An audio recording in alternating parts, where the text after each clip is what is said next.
No secret what God can do. And that's really true. I have a fairly interesting situation in the company that I work for.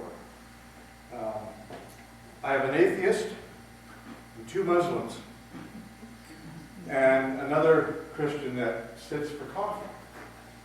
So conversation becomes extremely bizarre sometimes, because the atheist tries his hardest to get my goat, and not Christianity. And it absolutely amazes me how God works, because I have set in my mind quite a while ago that I would take an hour every morning before work and study the Word. And my memory's not really good. As you can see, I even have to have a t-shirt that has the name of the band, so I know who we are.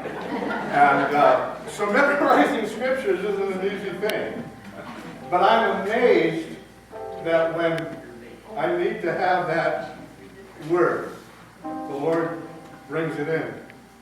And when I'm questioned on what I believe, the Lord puts His word in my mouth. And it's interesting because we sort of kid back and forth with each other, Bill and I. And then the 2 Muslims at the end of the session will say, I think the Christians won that one. And then we get on to other topics, and I work and talk with the Muslims. And God even uses unique situations.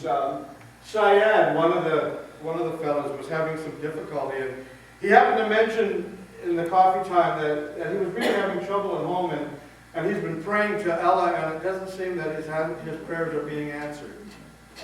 And so Ken and I said, well, look, how about if we pray for you? And he says, good. He said, that would be good. He said, yeah, prayer helps. He says, when you have your prayer time, he said, pray for me. And Ken and I said, well, we'll pray for you right now. And he goes, you mean you can pray like here? And I said, yeah. And I said, we can pray here. We don't even have to face east. I said, I think that's where Mecca is, isn't it? I said, no, we can pray right here. And I said, we don't even have to close our eyes. We can just stand and pray with you. And so we did. And you know what? A week later, Syed came back and said, your prayers work. And the outcome was, is further down time together, I was able to place in his hands a Bible in his own language. It is no secret what God can do.